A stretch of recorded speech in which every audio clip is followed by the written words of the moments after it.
Mama, makadi? Tiripo makadi umnomari. Imi mamusi kufana kutofara here. Ndiani arifana kudzoka kubva ku UK? Sisi vangu ndo vakanifonera vachiti vakuda kudzoka kubva ku UK kuya kumba kwavo. Saka muri kufarira here kuti vadzoke?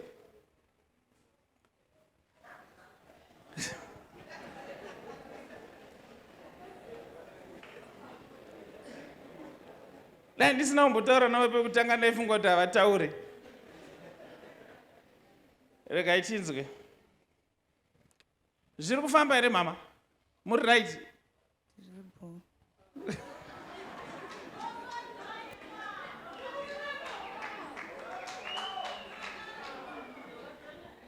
Shungu dzenyu dzamafambira ndedzekuti dai munhu waMwari vandinamatirawo. Vaita prayer yekuti sisi vasauya rino gore vazoya rinouya. Zvino ndatumwa naJehovha kuti ngavatouya uri mwedzi uno sisi. Vauye kumba kwavo. Iwe unosiyiwa pamba pasisi wochengeta unofana kufara kuti vakuuyazve.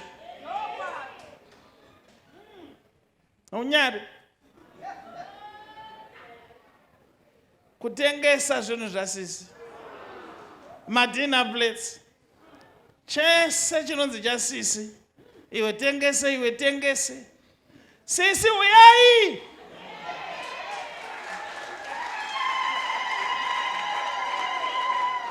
ini chandofarira vanhu vekuchando vanotiona kapano sisi kana muchidinzwa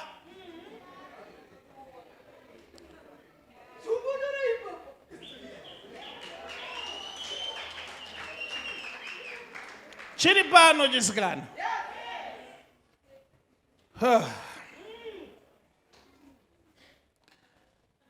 Izvo zvindiri kuoneswa kuti mama varamba vakanyararisa ndongoprofita.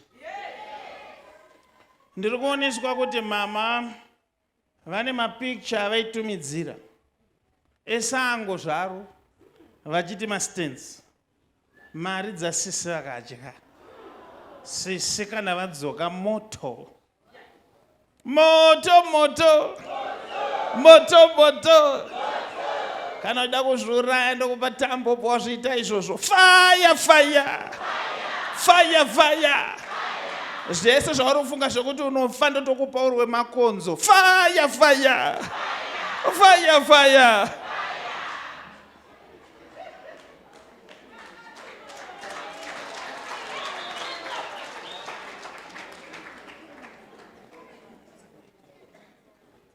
Chintaurira kuti waizviitire.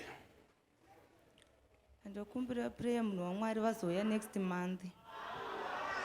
Next month nanhasi zvakangofanana. Unoona zvinoitika dambudziko rekuda kuvhara zvipande. Unotonokwereta zvimwe. Prayer mwanangu haise izvozvo. Mari yawakavharira sisi yakawanda. Haugone kuibhadhara chero nomwedzi mumwe chete.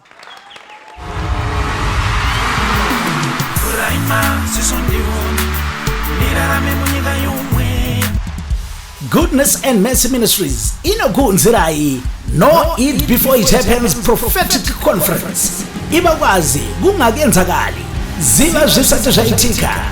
No Eat Before It Happens Prophetic Conference iri kutanga Friday 30 May 2025 kusvika Sunday 1 June 2025 pa Goodness and Mercy Ministries. Mwina Prophet T. Freddy. I-conference iqala ngoLwesihlanu 30 May iziyephela ngesonto mhlaka 1 June 2025 Goodness and Mercy Ministries. Friday 30 May 2025 kuvana 6 p.m. kusika 9 p.m. Saturday 31 May 2025 kuvana 6 p.m. kusika 9 p.m.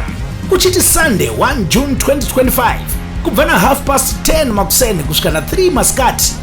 Tinenge tiri pa Goodness and Mercy Ministries. Kona Highland Road na Mushaya Bande Road, Glenora B, Harare. Tibate Shayutingo ku0712 528 094 kana pa 0778 059 270. Prophet T. Freddy wanoti hazvibvumidzwe kuti paitike chinhu chisina kumbobvira chakaprofitwa.